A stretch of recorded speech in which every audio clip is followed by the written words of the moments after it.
Olá, querido aluno, aula número 7, né? Polícia Militar de Pernambuco, Geografia. Já falamos aqui sobre globalização, falamos aqui sobre blocos econômicos, agentes internacionais. Depois a gente entrou na parte de demografia, que foi um assunto bastante interessante. E agora nós estamos entrando em urbanização. Então, essa parte aqui, ela completa as aulas que nós já tivemos aqui nesse curso, ok? Então, falar de urbanização, a primeira coisa que nós temos que fazer é conceituar, né?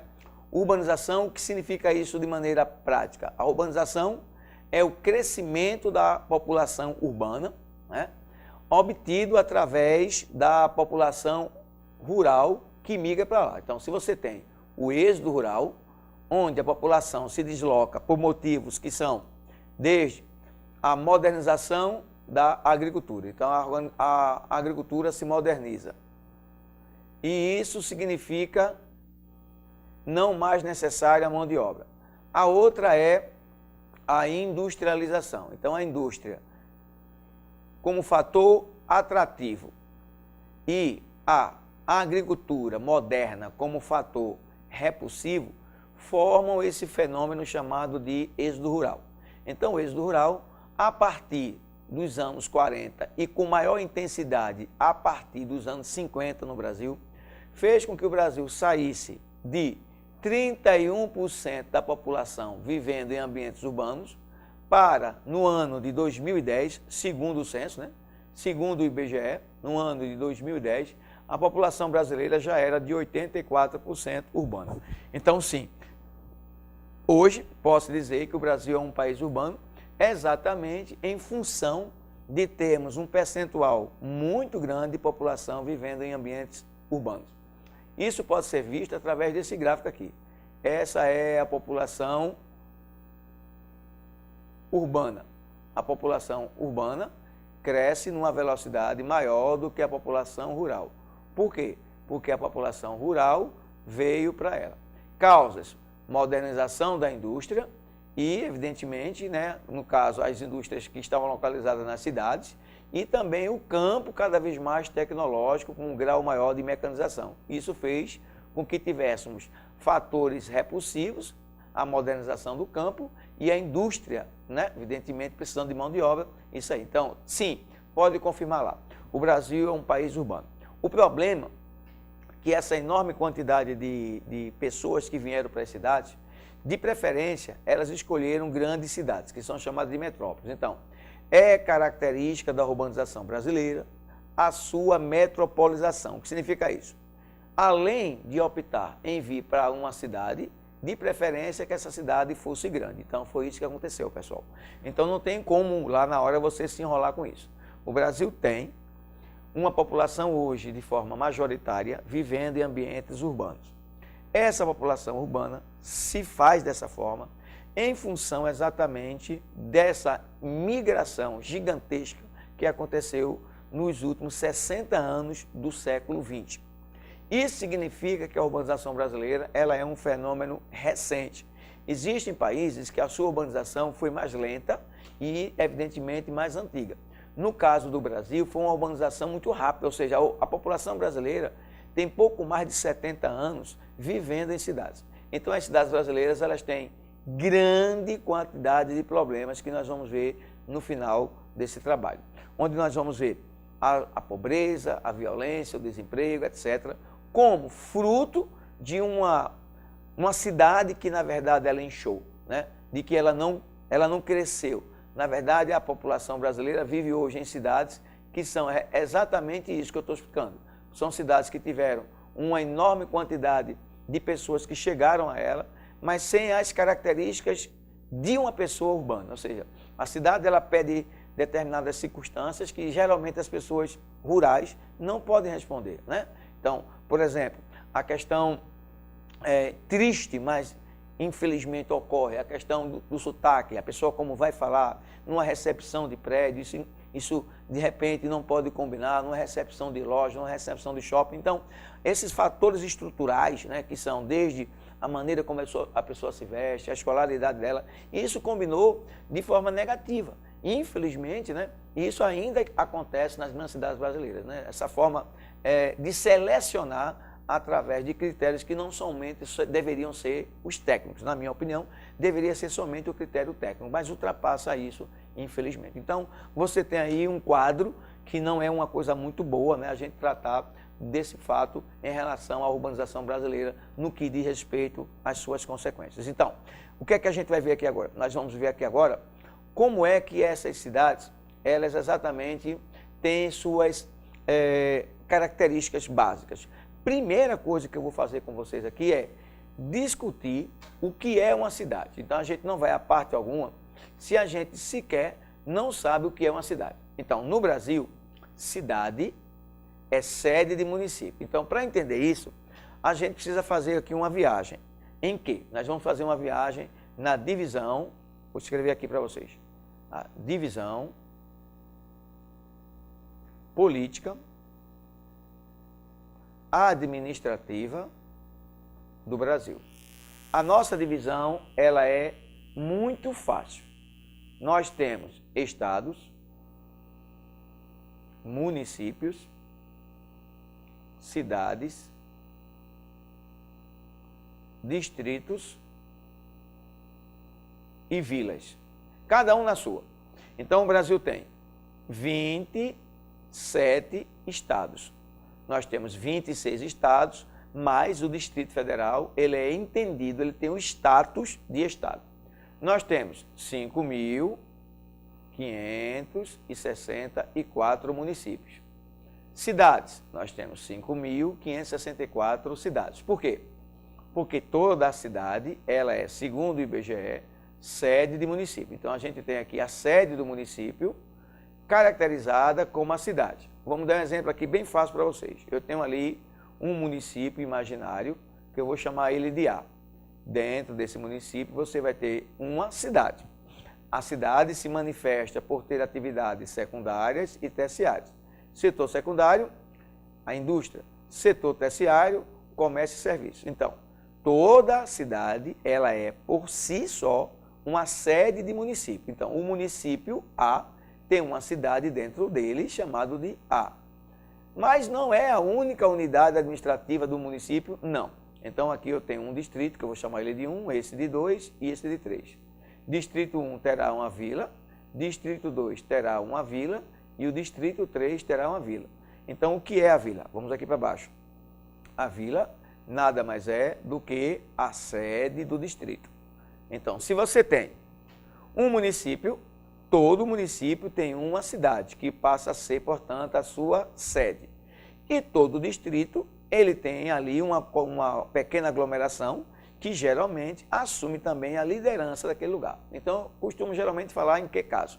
Para quem não é de Pernambuco, um caso bastante contundente é o caso de Porto de Galinhas.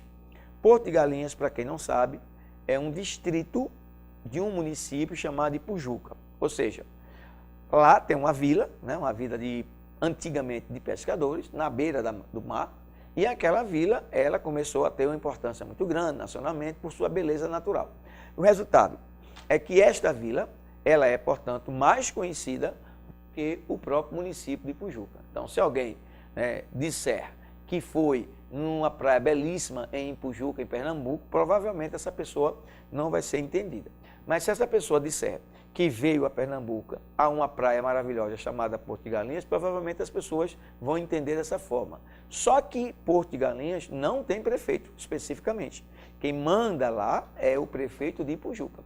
Isso acontece em vários lugares do Brasil, né? Um dos fatos também que tem ali na região do Rio Grande do Norte é a Praia de Pipa, né? Então, o distrito de Pipa tem a Praia de Pipa, mas, na verdade, é um distrito de um município chamado Tibau do Sul. Ou seja, às vezes, os distritos eles são mais conhecidos do que esses lugares que são propriamente dito as sedes. Bom, e aí o que acontece? Vamos voltar lá para o desenho.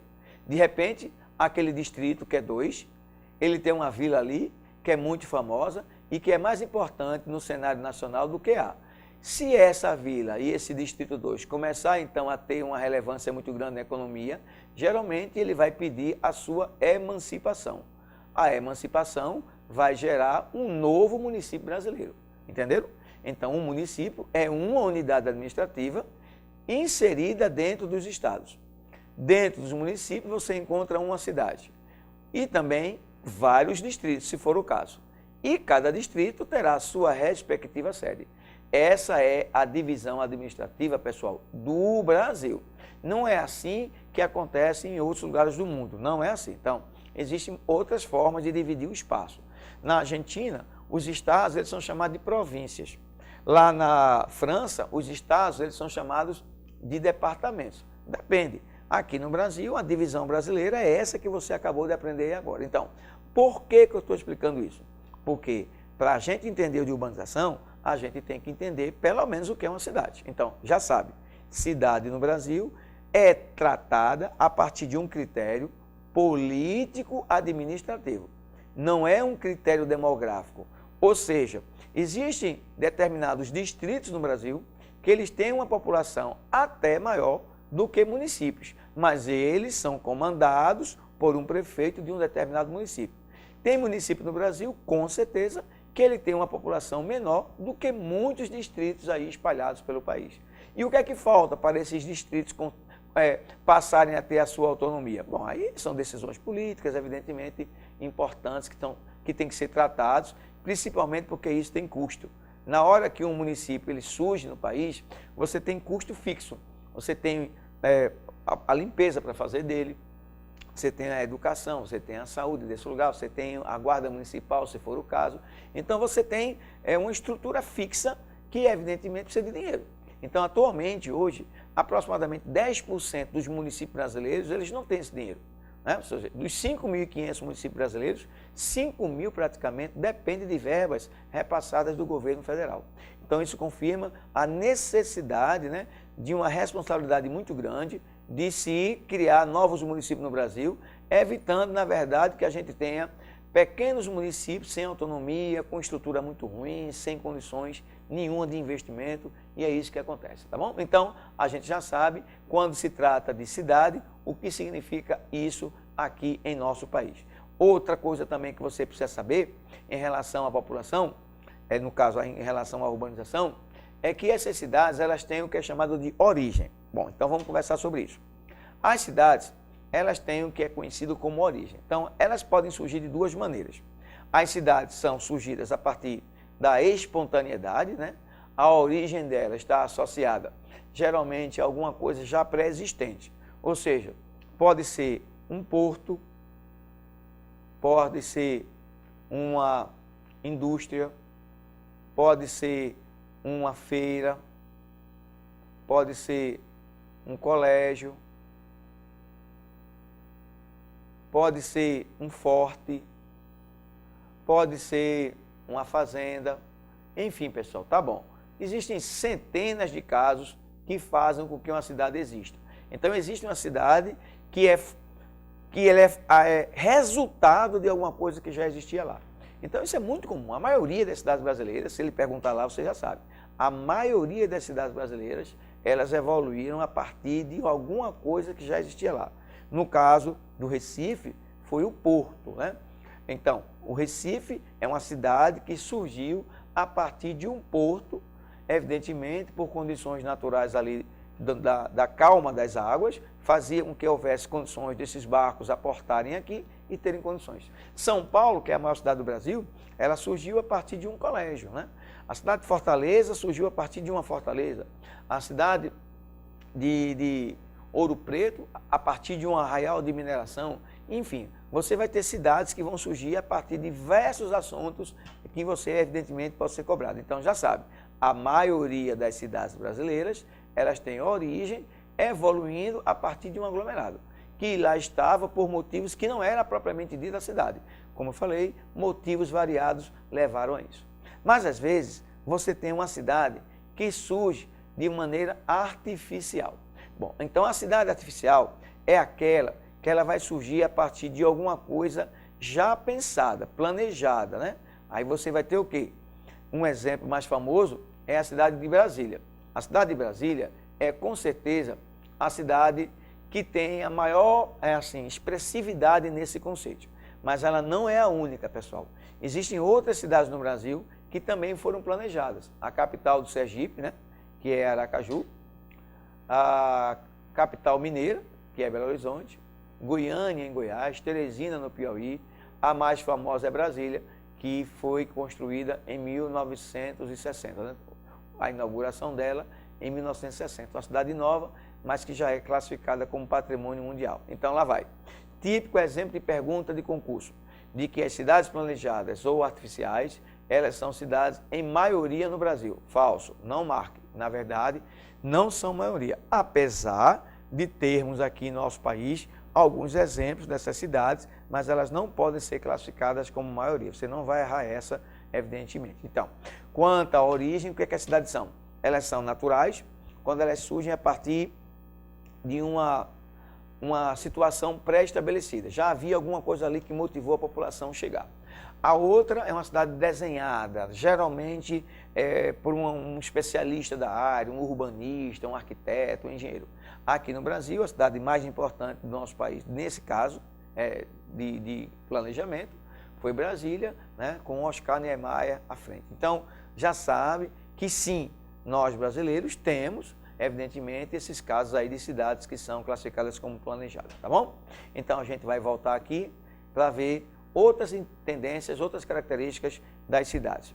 Não esquecer que as cidades, elas têm o que é conhecido também como função. Bom, o que é função? Observe atentamente aí nesse slide. A função é a atividade ou função principal que sustenta a cidade. Ou seja, eu costumo dizer em sala de aula que a função é a cara da cidade. Então, você lembra da cidade de Ouro Preto, você lembra de turismo. Você lembra de Brasília, você lembra de administração pública. Você lembra de São Paulo, você lembra de indústria. Então, você vai notar que as cidades elas têm uma cara, aquela cara que dá a ela uma identidade. Isso é chamada de função. Alguns exemplos aqui eu coloquei, observe. Brasília, cidade administrativa. Comercial, então, não é à toa que o PIB do Recife, a maior parte dele é obtido através do comércio. Industrial, Cabo de Santo Agostinho, o ABCD paulista. O ABCD significa o quê? Santo André, São Bernardo, São Caetano e Diadema. Essas cidades elas estão no entorno de São Paulo e garante a essas cidades o título de cidades, evidentemente, industriais. Cidade turística, né? Olinda, uma cidade que tem uma atividade econômica basicamente para o turismo, seja ele o turismo histórico, né? Que é o igrejário da cidade, seja ele a parte festiva, que é exatamente o carnaval. A parte religiosa também chama atenção em algumas cidades. É o exemplo de Juazeiro do Norte, no Ceará, Aparecida, né, em São Paulo, é uma cidade também religiosa. Meca, que fica na Arábia Saudita. Essas cidades elas são tipicamente classificadas como cidades religiosas. Mas também temos outros exemplos, como é o caso aqui de Campinas. Campinas é uma cidade universitária, tá, pessoal? Campinas, Viçosa, em Minas Gerais, também um outro exemplo, cidade universitária. Cambridge, né, que fica lá nos Estados Unidos, ao lado de Boston. Essas cidades, elas são classificadas como cidades universitárias, tá? O Brasil tem, e grande parte de países do mundo também tem cidades que elas são a cara de um centro universitário, de um campus universitário. Uma cidade militar, né? Que aqui abriga a mais importante academia militar do Brasil, que é a AMAN, Academia Militar das Agulhas Negras, ou seja, onde se formam os oficiais da Força Exército Brasileiro, da Força Militar. Não esquecer de Guaratinguetá, onde tem também uma base da aeronáutica muito importante. Ou seja, pessoal, existem várias funções. Eu não coloquei muitas não, só essas aí já servem para você. Mas existem outras categorias de cidade, evidentemente. Essas aí dão a vocês uma clareza no que tange a questão envolvendo a função de uma cidade, tá bom? Cidade, ela tem função. E é exatamente essa função que nada mais é do que a sua cara, do que a sua apresentação em relação ao que ela significa, né? Que sustenta ela, qual é a sua identidade como ocupadora do espaço. Bom, mas agora a gente pode partir para outra também? Pode, a gente vai ver aqui agora o que significa exatamente essa parte que envolve a rede, né? Então as cidades elas estão distribuídas em rede. E essas redes, elas estão exatamente significando o quê? Bom, As cidades, elas estão dentro de uma rede hierárquica, pessoal. Precisamos colocar isso aqui bem fácil, tá? Vou escrever aqui um negócio para vocês entenderem definitivamente o que é que uma cidade tem como papel. Então, vamos fazer aqui um desenho. Eu vou chamar aqui essa rede de A. Aqui tem uma cidade, outra cidade, ali uma cidade menorzinha. As cidades, a gente aprendeu isso em globalização, elas estão interligadas, lembra? Segundo Milton Santos, o que é que circula? Dinheiro, lembra? Pessoas, coisas e informação. Então, as cidades, na medida que essas cidades elas têm uma influência sobre as outras, serão elas a líder dessa rede. Ora, se essa rede, a cidade mais importante dela é A, evidentemente, A é a cidade que vai influenciar as outras com seus fluxos, que por acaso a gente já comentou no curso de globalização. Então, lá na hora, você lhe perguntar, sim, as cidades elas estão distribuídas nessa forma. E o que é que faz essa cidade garantir essa força dela? Bom, as cidades elas têm força estabelecida pela quantidade de equipamentos urbanos que elas dispõem. E o que são esses equipamentos urbanos, pessoal? Toda a estrutura que uma cidade pode oferecer. Seu lazer, seu comércio, né? Suas universidades, a saúde, ou seja, a parte de hospitais. Quanto mais uma cidade tem para oferecer nesse aspecto, evidentemente, naquela rede, ela é a líder, tá bom? Então, quando a gente estuda isso, então a gente já vai saber que as cidades, elas têm um papel importante, porque elas vão ter liderança numa determinada região do lugar onde ela está inserida, mediante o quê? Mediante uma relação hierárquica. Essa relação hierárquica vai ser estabelecida com critérios, né? Observe esse mapa atentamente. Nesse mapa você observa que as cidades elas terão uma espécie de tamanho, pessoal. Elas vão ter uma espécie de tamanho de influência na rede. Centro, Subregional 2, são esses pontinhos menores, né? Centro, Subregional 1, aí passa para esse outro maiorzinho. Depois você se transforma num centro regional, que é o caso aqui, se você observar, Caruaru e Campina Grande e Caruaru são centros regionais. Depois você se transforma numa metrópole regional, né? As metrópoles regionais, elas são cidades que têm uma importância razoável no cenário, que é o caso aqui de Belém, Manaus. Depois você se transforma numa metrópole nacional, que são esses trianguinhos aqui, ó, onde você vai ter 7 cidades brasileiras para isso. É o caso aqui de Porto Alegre, Curitiba, Belo Horizonte, Salvador, Recife, Fortaleza e Brasília. Essas cidades, na hierarquia urbana brasileira, elas são classificadas como sendo metrópoles nacionais. Porém, se essas cidades elas se destacam internacionalmente, o que acontece? Elas não vão ter mais a abrangência nacional. Elas vão ter ligações com cidades do mundo. Então, a rede dela já não é mais uma rede local. Na verdade, passa a ser uma rede global. Aí ela é promovida à categoria de metrópole global. No Brasil, nós temos duas. A cidade de São Paulo e a cidade do Rio de Janeiro. É fácil perceber isso olhando esse mapa. Esse mapa ele é muito didático exatamente porque ele tem essas cidades com ícones aqui. Então, de novo, observe, 3 triângulos aqui no Nordeste, Recife, Fortaleza e Salvador, mais Brasília, mais Curitiba, mais Porto Alegre e Belo Horizonte. 4 mais 3, 7. 7 metrópoles nacionais e 2 metrópoles globais, onde elas são conectadas não mais ao Brasil, e sim a outras cidades do mundo. Mais ou menos isso.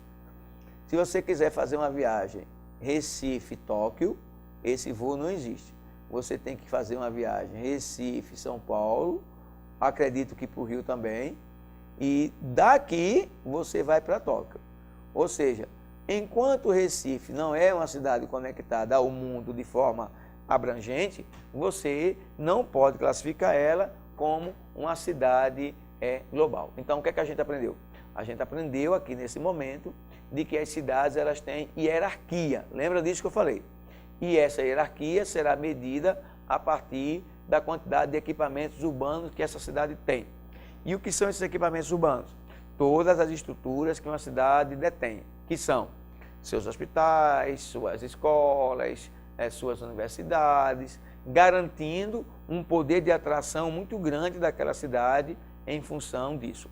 Ela tem o que oferecer e automaticamente as pessoas vão buscar nela. E ao buscar nessa cidade, aquela cidade assume um papel de liderança regional. Deu para entender, né? Então, a hierarquia urbana não é uma questão de dificuldade extrema que ele vai colocar lá para vocês, mas de qualquer maneira é necessário perceber isso, de que as cidades elas estão correndo dentro de uma rede, elas estão dentro, submetidas umas às outras. No Brasil nós temos as cidades classificadas como metrópoles regionais, Goiânia, Belém, Manaus e Campinas. As nacionais, nós temos Brasília, Fortaleza, Recife, Salvador, Belo Horizonte, Curitiba e Porto Alegre.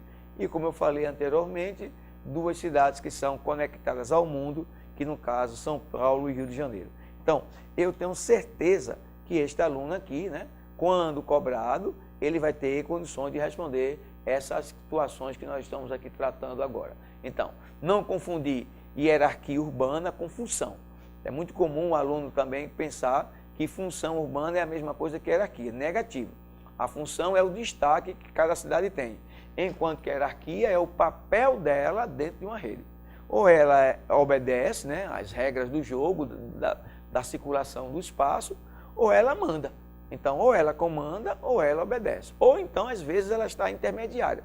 É o caso de metrópoles regionais. Ela é submetida ao controle de uma metrópole nacional e de uma global, mas, ao mesmo tempo, existem várias cidades naquela região que ela, evidentemente, influencia. Tá bom? Então, são aspectos que vocês precisam tomar ciência em relação a isso lá na hora. O que mais? A gente já viu aqui essa parte que envolve o que é uma cidade. A gente já viu aqui a parte que envolve o que significa esse controle de uma cidade sobre outra, né? Evidentemente, a importância de uma sobre outra. Mas aqui, agora, a gente vai falar um pouco sobre conurbação, que de maneira bem rápida, o que é isso? Conurbação significa que a cidade A, ela vai tocar na cidade B. Quando isso acontece, esse local aqui de toque é chamado de conurbação. Exemplo, a cidade de Olinda, que é B, ela toca aqui no Recife em A. Quem não é do Recife, se for fazer um passeio em Olinda, e se não tiver a placa Bem-vindo a Olinda, você não vai saber onde começa e termina uma e outra. Isso significa que essas cidades são irmãs cidades conurbadas. E isso é um fenômeno muito comum. Eu tenho certeza que vocês sabem, em qualquer lugar do Brasil, isso acontece, né? Então, uma região metropolitana nada mais é do que a conurbação de vários municípios num entorno só, tá bom? Então, daqui a pouco a gente volta para dar continuidade aí à parte que envolve urbanização. Até logo.